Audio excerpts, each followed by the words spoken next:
నిన్న మనము ఈ ప్రాస పదాల్లో వర్ణమాలలోని అక్షరాలన్నీ తీసుకొని వాటి శబ్దాలను ఉదాహరణకు అ అనే అక్షరం తీసుకొని ఏం చేసినాం, ఒక హల్లులలో మొదటి అక్షరం ఏంది క తీసుకున్నాం. నెక్స్ట్ ఆ అని రెండో అక్షరం తీసుకున్నాం అంటే అచ్చులలో, మళ్ళీ క ఇక ఊక అని ఈ విధంగా మనం అన్ని తీసుకున్నాం కదా. నిన్న మనం కా తర్వాత మళ్ళీ అకం ఆకం ఇకం ఈకం ఇట్లా కూడా నేర్చుకున్నాం. వర్ణమాలలోని అక్షరాలన్నీ వచ్చినాయి మీకు. తర్వాత హల్లులలో మొదటి అక్షరం దాంతో ఎలా పలకాలో అవన్నీ నేర్చుకోరు. నెక్స్ట్ అలాగే ఇంకేం చెప్పినా నిన్న హోంవర్క్ గా తోటి కూడా రాసిన ఆగా ఇగ అయిపోయింది. ఇవన్నీ ఇది కూడా అయిపోయింది. నెక్స్ట్ చాతోడు కూడా రాసినాం అవునా.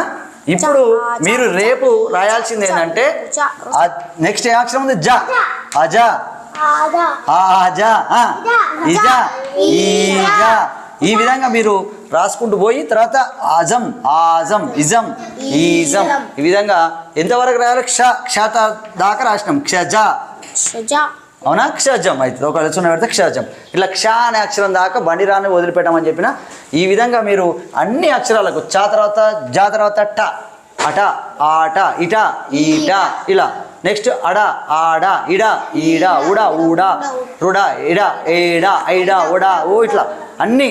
లేకపోతే పా తీసుకున్నాం అనుకో అప ఆప ఇప ఈప ఉప ఊప అని ఈ విధంగా మనం తీసుకుంటాం. అపం ఆపం ఇపం ఈపం అని ఈ విధంగా మొత్తం మీద రేపు మీరు ఇవన్నీ కూడా రాసుకురావాలి. అంటే ఇవి విద్యార్థులకు ఆల్రెడీ వర్ణమాల వచ్చిన విద్యార్థులకు 1వ తరగతి నుంచి 10వ తరగతి విద్యార్థులకు కూడా ఫస్ట్ స్ట్రక్ అవుతుంది చదవడానికి. అసలు ఇదేంది అసలు అక్షరాలు తెలిసినప్పటికీ అక్షరాల శబ్దాలకు సంబంధించి 2 అక్షరాలు 3 అక్షరాలను కలిపినప్పుడు ఏమవుతుంది అనేది చదవలేకపోతున్న వాళ్ళకి మీరు ఇలా ప్రాక్టీస్ చేస్తే స్పష్టంగా చదవగలుగుతారు, దాన్ని తప్పు లేకుండా రాయగలుగుతారు. ఇది అన్ని సరళ పదాలు అంటే వర్ణమాలలోని అక్షరాలతోటి మనం రాస్తాం కదా, అర్థమైందిగా. సరళ పదాలతోటి అంటే వర్ణమాలలో అక్షరాలన్నీ తీసుకుంటున్నాం మొదటిగా, దాని తర్వాత హల్లులు అన్నీ తీసుకుంటున్నాం. ఒక్కొక్క హల్లును అన్ని హల్లులు తీసుకుంటున్నాం. 2వ హల్లు తీసుకునేటప్పుడు మనం మహాప్రాణాక్షరాలను వదిలిపెట్టమన్నాం అంతే. 2వ ఘ వదిలిపెట్టమన్నాం. కానీ మొదటిసారి తీసుకున్నప్పుడు మాత్రం ఆ మహాప్రాణాక్షరం కూడా ఉండాలి. కొన్నిటికి అర్థాలు ఉన్నాయి, కొన్నిటికి అర్థాలు లేవు. ఓకే, ఇది అయిపోయింది నిన్న నేర్చుకున్నాం. నెక్స్ట్ గుణింత పదాలలో ఏం పదాలు? గుణింత పదాలలో ఏం నేర్చుకున్నాం? గుణింత పదాలలో కక కాక కిక కీక కుక కూక అని ఇట్లా నేర్చుకున్నాం. అలాగే ఇప్పుడు ఏమైందంటే మీరు నిన్న కక అయిపోయినాక గక తీసుకుర్రా. గక గక గాక గిక గీక తర్వాత సున్నా పెట్టడం కూడా నేర్చుకున్నాం. గకం గాకం గికం గీకం ఇవి కూడా నేర్చుకున్నాం. ఎంతవరకు నేర్పిన నిన్న? క గ చ ఈ 3 గుణింతాలే రాయమని చెప్పిన. మరి 3 గుణింతాల తర్వాత ఇంకేం గుణింతాలు ఉన్నాయి?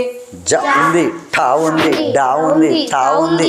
ఇవన్నీ కూడా అంటే ఇవి రాయడం ద్వారా విద్యార్థులకు ఫస్ట్ మీకు అక్షరాలను స్పష్టంగా పలకడం వస్తుంది, అన్ని అక్షరాలను గుర్తించడం వస్తుంది, తర్వాత చదవడం వస్తుంది.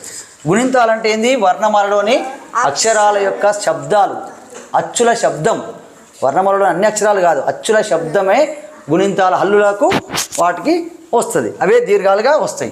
ఇప్పుడు మీరు రాయాల్సింది ఏంది? నిన్న చాదాక రాసింది. ఇప్పుడు ఏం రాయాలి? జ. మన అక్షరం ఏంది? ఒక కానే తీసుకుంటున్నా, ఇప్పటికీ మొదటి హల్లునే తీసుకుంటున్నా. ఇలా మీరు 21 గుణింతాలు కూడా రాయాల్సి ఉంటుంది. 21 గుణింతాలలో మళ్ళీ 21 అక్షరాలను తీసుకొని మళ్ళీ రాయాలి. ఇప్పుడు కా తీసుకొనే మనం ఇన్ని రాస్తున్నాం.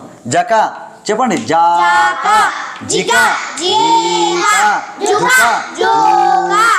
జూక జృ జృ జృక జక జక జేక జేక జైక జైక జోక జోక జోక జౌక ఊక జంక జంక.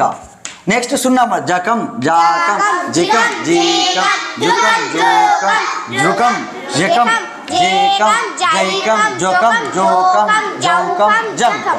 ఇది జా గుణితం అయిపోయింది. జా అయిపోయినాక ఇప్పుడు ఏం గుణితం రాయాలి మనం? ట టక టాక టిక టీక టుక ట్రుక టెక నేను షార్ట్గా రాస్తున్నా ఫాస్ట్గా. టేకా, ఇవన్నీ టైకా, టోకా, టోకా, టౌకా, టంక. ఒకటే లైన్లో ఇవన్నీ అయిపోయినాయి. ఒకటే లైన్లో టా గుణితం అయిపోయింది. ఇలా ప్రతి లైన్ ఒక పేజీలో మీరు ఎన్ని గుణితాలైనా రాయొచ్చు. ఒకటే పేజీలో మీరు చాలా గుణితాలు కూడా రాయొచ్చు. ఇప్పుడు టకం సున్నా పెట్టండి. టాకం, టికం, టీకం, టుకం, టూకం. ఇక టూ తర్వాత టూ మిస్ అయింది. టూ పెట్టలేదు, టూకా పెట్టలేదు మనం కదా.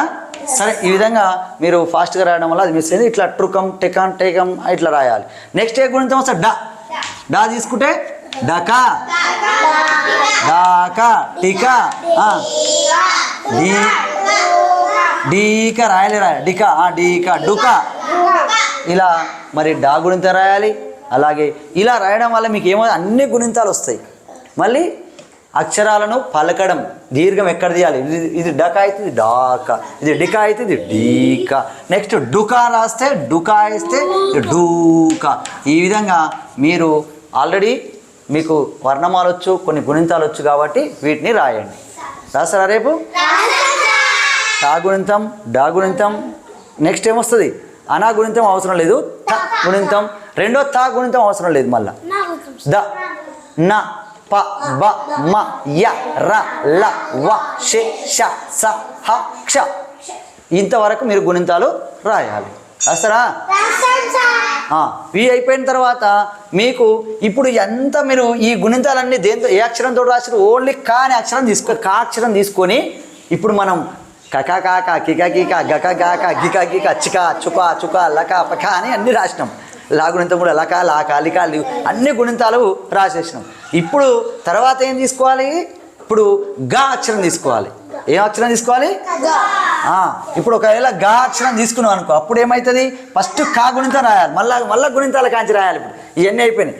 చెప్పండి. కగా, కా, కగా, కాగా, కిగా, కిగా అన్నప్పుడు కి గా, కిగా, కీగా, కుగా, కూగా అని ఈ విధంగా ఇక గా అక్షరంతో కూడా మళ్ళీ 21 గుణితాలు రాయాలి.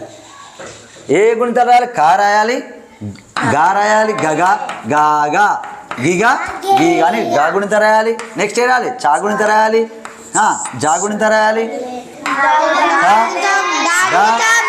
త, ద, న, ప, బ, మ, మా తర్వాత యా, రా, లా, వా, షే, షా, సా, హా, క్ష. ఇవన్నీ గుణితాలు మనం రాయాలి. దేన్ని? గా అనే అక్షరం తీసుకొని. గా అక్షరం తీసుకున్నాక మళ్ళీ ఏం చేయాలి? చా అక్షరం తీసుకోవాలి. గా అయిపోయినాక ఏంటిది? చా అక్షరం తీసుకొని మళ్ళా కా గుణితం కాంచి మళ్ళీ రాయాలి. కచా, కాచా, కిచా, కీచా, కుచా, కూచా ఇలా వస్తూనే ఉంటుంది. పా తీసుకున్నాం పచా, పాచా, పిచా, పీచా ఇట్లా. బా తీసుకుంటే బచా, బాచా, బిచా, బీచా, బచం, బాచం. మళ్ళీ సున్నా కూడా మనం యాడ్ చేయడం నేర్చుకున్నాం. చా అయిపోయినాక మళ్ళీ ఏం తీసుకోవాలి? జా తీసుకోవాలి. జా తీసుకుంటే మళ్ళా కజా, కాజా, కిజా, కీజా, కుజా, కూజా అని మళ్ళీ అప్పుడు జా తీసుకొని మళ్ళా కా తీసుకోవాలి, గా తీసుకోవాలి, చా అన్ని గుణితాలు మళ్ళీ రాయాలి. ఇవన్నీ అక్షరాల గుణితాలు మళ్ళీ రాయాలి. జా అయిపోయిన టా తీసుకున్నాను అనుకో, కటా, కాటా, కిటా, కీటా, కుటా, కూటా, క్రుటా, కెటా, కేటా ఇట్లా. మళ్ళీ టా అయిపోయినాక డా, కడా, కాడా, కిడా, కీడా, కుడ, కూడ ఇలా. డా అయిపోయినాక మళ్ళీ తా అక్షరం తీసుకో, కథ, కాత, కిత, కీట, పత, పీత, పోత, పోత, రుద.